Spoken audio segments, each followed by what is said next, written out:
How are the macro charts developing for Bitcoin, and what will the next short-term move be? Let's go ahead and find out.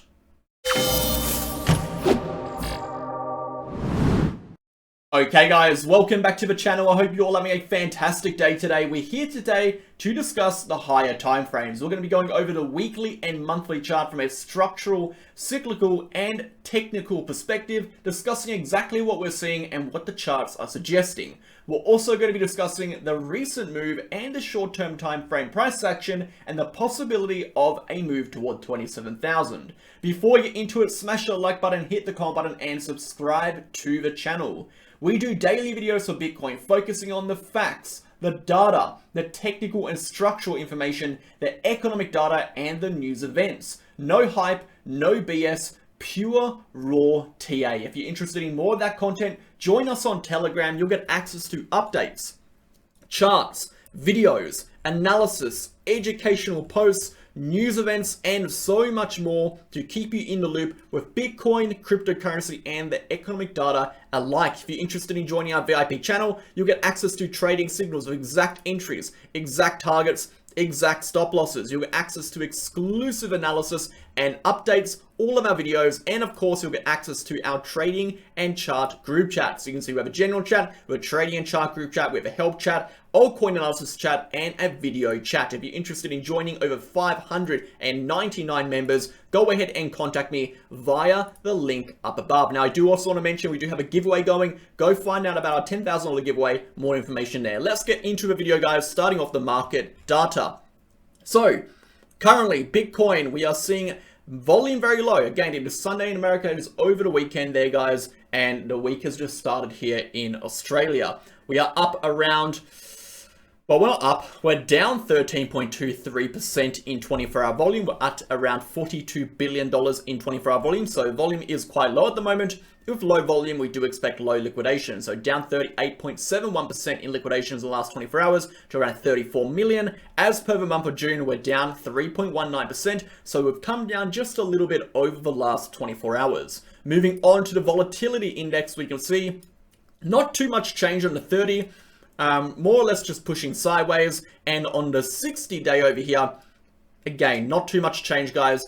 More or less just pushing sideways. Looking at the liquidations, we can see the majority of these liquidations actually came from longs, small amount from shorts, around 60%, 66% came from those long positions. Moving on to the DXY, we can see the DXY has opened up currently. It has opened up nice and green. We are currently still sitting in that major support zone. Again, this area is going to be a potential bouncing point for the DXY, an area of which could provide a decent amount of support. Of course, if we do not find support here and we do not bounce here, we can expect the price to come even lower. If we do bounce from here, we're looking at a target of this downtrending dotted trend line. Every single time, guys, we have retested that in the last couple months, we've seen a strong rejection. We saw 0.1 here, 0.2 here, which is formation of the trend, and of course our third point of rejection and official rejection from that trend in recent weeks. Thus, a break over this trend line will actually break this downtrending resistance and push the price upwards, our target being 105 to 106. If we do lose this current support, we can expect a move back toward this lower support range, and of course if that is lost, we can expect a move down even lower. Now I do want to mention the DXY is heavily connected to what is going on in the economy. And as we know, guys, when we look at macro price action, the macro price action can be heavily influenced by economic, political, and social drivers. And I say economic mainly and political because, again, political decisions can determine how quickly or what economic decisions are made. For example, in Australia, they made political decisions to not raise interest rates because they wanted to wait until after the election, and that forced the markets to, again, heavily correct, and we went into this extended period of interest rate hikes, which we probably should have cut down to a smaller amount if they actually pulled their head out of their asses and rose interest rates when they should have, but they waited till after the election. So political decisions can influence the market, it can suppress or it can enhance price action, but mainly economic decisions, right? And when it comes to the DXY being a reflection of the US dollar, the strength of the US dollar in general, we do look at overall interest rates to determine the potential direction of the currency because, again, interest rates determine the cost of debt, and the assets or the dollar is really valued around the cost of debt. And when we do see the cost of debt rise, we do generally see asset prices fall. We did a whole video the other day in regards to correlation between S&P 500 and Bitcoin and gold, and we can see the correlation is that in general on a higher time frame, when the dollar does gain strength, when the debt cost of debt does rise, we do generally see these asset classes fall. And that is what we're expecting, guys. We do expect 2 more interest rate hikes to occur sometime throughout this year, but until then, the markets could see some relief. And this is a very interesting chart I want to go over really quickly before we get into the rest of the video. What we saw was, excuse me, inflation was falling. This kind of created a general trajectory of future interest rates towards a pivot. This trajectory is our perceived systematic risk. It represents a decrease in perceived systematic risk. Perceived systematic risk formulates the basis of market risk and individual asset risk within the market, and thus performance, because performance is heavily tied towards risk, and what people do with their money is very much tied towards the overall market risk and the overall individual asset risk within that said market. So looking at the overall trajectory of the interest rates, we did have a downward trajectory. We have seen inflation fall and fall, and it created this downward trajectory. What has happened now is we've moved towards a pivot. So this trajectory is continuing. We're seeing a trajectory continue, thus the markets have rallied. We saw the S&P 500 go up. We've seen Bitcoin more or less go up over the last few months. I'm not talking about last few days or weeks, we're talking about since November last year, we've seen an overall uptrend. However, what the Federal Reserve said, they anticipate 2 more interest rate hikes eventually. They don't know when, and they haven't told us. So what we can expect at some point is this perceived risk, this overall trajectory that we have developed has been crushed, because we do expect this to rise up in the future. And if the interest rates rise again, the risk shifts and the market will correct. And therefore, we're in this very delicate position between wanting to reverse, wanting the markets to gain macro strength again, but we do know later on interest rates could rise and tumble it back down. So again, the markets rest in the hands of the Feds. That's exactly what they wanted from the start. They're playing it their way, and we are just kind of along for the ride. But very, very interesting stuff, guys. I want to make sure everyone's aware when we do see interest rates go back up again. If we do get a second wave of interest rates, I do think we will see a second wave of interest rates. We will see the markets correct when that occurs. Okay, moving on, guys, to the S&P 500, we see a strong rally toward the upside, retesting our horizontal, or should I say our diagonal resistance right over here. This is our diagonal resistance of our rising channel formation. If we do reject from here, which it looks like we are rejecting from here, we can expect a move all the way back down to our lower support. The S&P 500 is in a historically greedy area over here, very, very high up, an explosive move toward the upside, retesting a strong rejection point. And of course, if we do take this structure from face value, this is of course a rising channel formation representing overall uptrend but weakening metrics, and therefore a rejection from this point could actually push the price towards our POC around 4,200. If we do lose a weekly candle above this uptrend support, expect the S&P 500 to fall even further.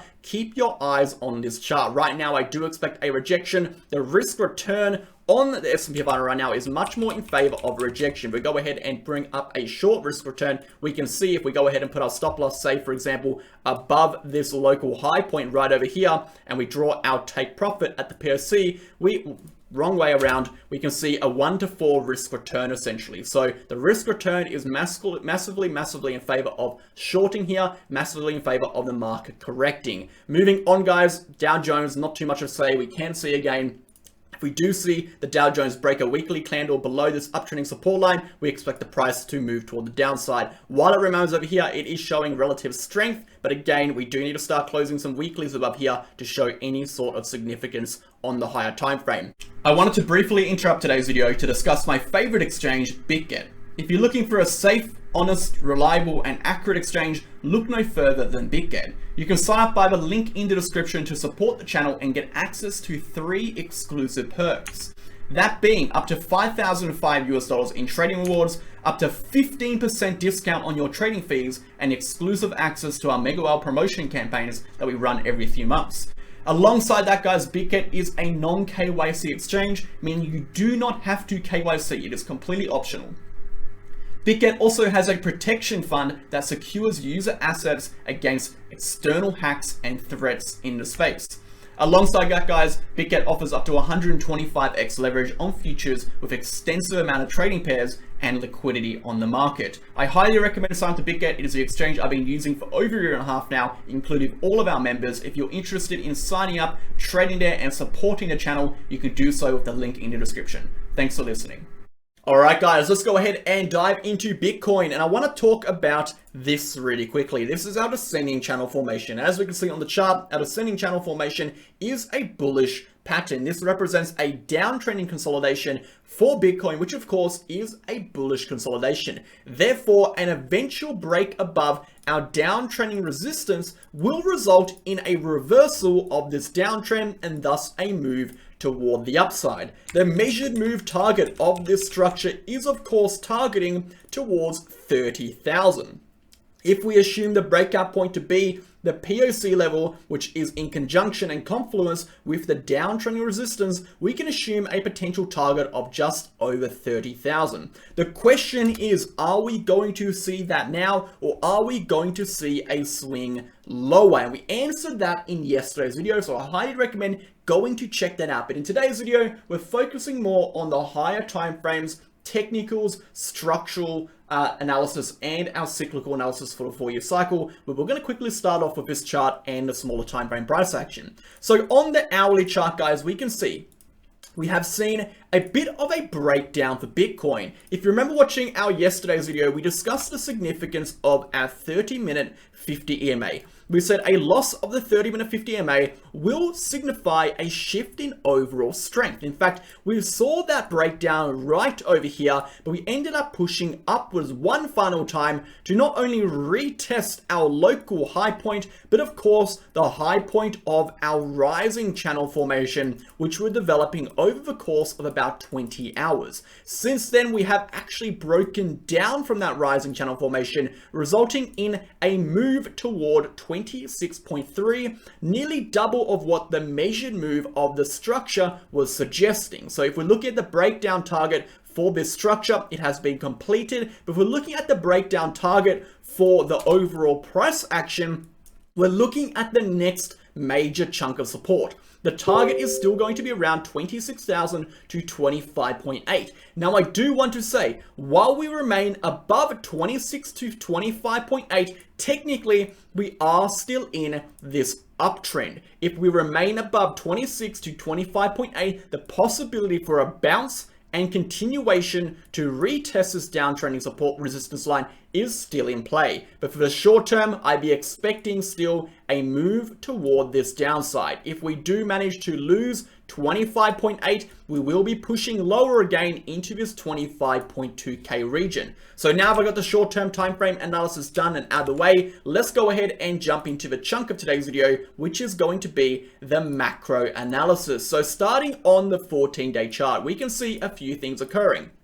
Number one, we can see, as per the market cipher, the MACD over here, guys, the moving average convergence divergence indicator, we can see that overall momentum has been slowly shifting toward the downside in the last 4 weeks. And this is nothing new, guys. If we go to the monthly chart and take a look at our candles, we can see the candles themselves have been signifying weakness, right? We had this large move toward the upside, followed by a small body large wick candle, and then followed by a red bearish engulfing candle, signifying overall weakness, a downtrend starting, and a potential reversal initiating. This signifies, again, falling momentum. That falling momentum is now expressed on the market cipher and the MACD right over here, represented by the decreasing volume bars, suggesting weakening momentum over a period of around 4 weeks. This is of course a bearish sign. This is showing us that we do have weakness, and we are experiencing weakness at that 30k resistance. Moving down to a smaller time frame, let's jump it down to a 1 week chart. We can see right over here, guys, the weekly candle is once again underneath the 200-day moving average. Again, not a very good sign to open up this candle under the 200. If we do remain under the 200, we do have a possibility to come all the way back down to retest this midline. And I said in yesterday's video, the distance between that midline point and the 200 is kind of this no man's land territory. We're kind of in this no man's land territory because technically if we get above the 200, we're going to be bullish on the daily because we're going to be breaking above this downtrending resistance. If we fall below this this midline of, lost a chart, the midline of our Gaussian channel, we're going to be officially losing the weekly uptrend. And therefore, we're kind of in this no man land territory, trying to make up a decision whether or not we lose the weekly uptrend and push lower, or we break the daily uptrend and potentially retest this trigger point, pushing into a macro uptrend. Again, time will tell what's happening. From a structural perspective, we do have this descending channel formation, which could potentially push us upwards. But as I said already, guys, even though we are in an overall descending channel formation, we do definitely still have the possibility to come down and retest the lows down in this range around $23,000, which will provide liquidity to the downside below 24.4 before pushing back up. That is a real possibility that we are looking out for. And therefore, if we do see a move under the Gaussian channel midline, we need to see a weekly close below the Gaussian channel midline, and thus a weekly close below this weekly support level to validate that this area has been broken. At the moment, really quickly, once again, we are in a daily downtrend. We are in a weekly uptrend as we remain above this level. Therefore, technically on the chart, we are weak bearish. The weak bearish chart, a weak bearish trend bias, is represented by the daily downtrending resistance as per the descending channel formation. This is an overall downtrend, but we are weekly bullish as we remain above this uptrending support. Therefore, if we do break out of this daily downtrend, we end up going back into a bullish weekly uptrend. If we lose this horizontal support, we move from a weak bearish downtrend into a bearish downtrend. This could push the price lower to our support of around 22,000. Moving back to the weekly chart, guys, we can see if we do break above the Gaussian channel midline at 28.5k, that is going to push the price higher. Every single time we break above the upper band of the Gaussian channel, we actually do end up seeing a continuation upwards. We have seen it there on the monthly chart, and we saw it back in 2015. In fact, breaking above the Gaussian channel upper band is a strong signal of macro strength, and again, will be required for a macro reversal. So we take a look at the 4-year cycle, guys. How do we know a macro reversal is initiating? How do we know it's starting? Well, we need to see a monthly candle close above $30,000 itself. Every single time we have seen a monthly candle close above 30,000, we have seen a strong move towards the dotted trend line. So let's go back in time. 30,000, okay, is our yearly low of the prior bull run high and bear run low, or should I say bear run or bear market support, right? Every single time we lost that level, we then saw an incredibly strong move towards our bottom. We saw over here an incredibly strong move towards our bottom, and if we go all the way back, we saw it over here when we lost that level, an incredibly strong move toward the bottom. But we have seen how that level, that horizontal support relative to each cycle, has provided a decent, 4, 5, 6, 7, 8, 9, 10 month long support level between the end of the bull run and the start to middle of the bear market. So every single time we've closed a monthly candle above that level, we do end up retesting a dotted trend like we saw there. We saw it here, and we're going to see it again, guys. The dotted trend line represents the high point of the dead cat bounce from the start of the bear market. The high point of the dead cat bounce. You can see it over here. So if we do break above that weekly Gaussian channel line, okay, the weekly Gaussian channel line, if we break above this level here in the weekly, it is going to signify a strong shift in momentum and strength toward the upside on the weekly chart. That could facilitate, well, not only a break of 30,000, but a potential close above 30,000. Now remember, for the weekly price to break above the Gaussian channel upper band, the daily price will have needed to break above and close above this daily downtrending resistance. And therefore, the first step in all of this is to get above this daily downtrending resistance and start putting some candles above there. Until then, the downtrend is intact, the downtrend is in play. Watch the smaller time frame for reversal. reversals and rejections. Watch for bounce points. For the smaller time frame, again, we do expect the price to continue downwards. The next point of reversal is going to be price puts above 26.6. If we can get above these local high points, we're going to be showing strength again for the longs. Until then, we are looking for shorts. We're expecting the price to come down on a smaller time frame unless this level can be cleared, guys. Moving back to the higher time frame to finish off the video, we can see, guys, if we break above 30,000, that next target is 48. Now, this is where it gets very interesting. When we break above 48,000 or that prior dotted trend line, we can see that is when we generally enter a more volatile and explosive trend. If we go to this chart really quickly and just remove everything off it, we can see bringing up the overall angle of price action or trend angle from this point, our low to our dotted trend line is much smaller in terms of overall gradient. Sorry, our low to our breakout point of that dotted trend line, which is going to be here and here. The overall trend angle is around 20 to 30%. From that dotted trend line breakout to the high, our overall trend angle jumps up from 20 to 30 to 40 to 50. That is a representation of increasing volatility, increasing volume, increasing momentum, and increasing strength. The same properties of a bull run. So we need to see those things occur for a bull run. We need to see those things occur for a macro uptrend. One more important thing, guys, for all of this to occur, we do need to see those interest rates remain low and even pivot towards into the negative. We're not going to see a bull run occur unless that happens. So keep that in mind. Thanks for watching today's video. Hope you enjoyed it. If you've got any questions, leave them down below and I'll catch you guys in the next one tomorrow. Cheers.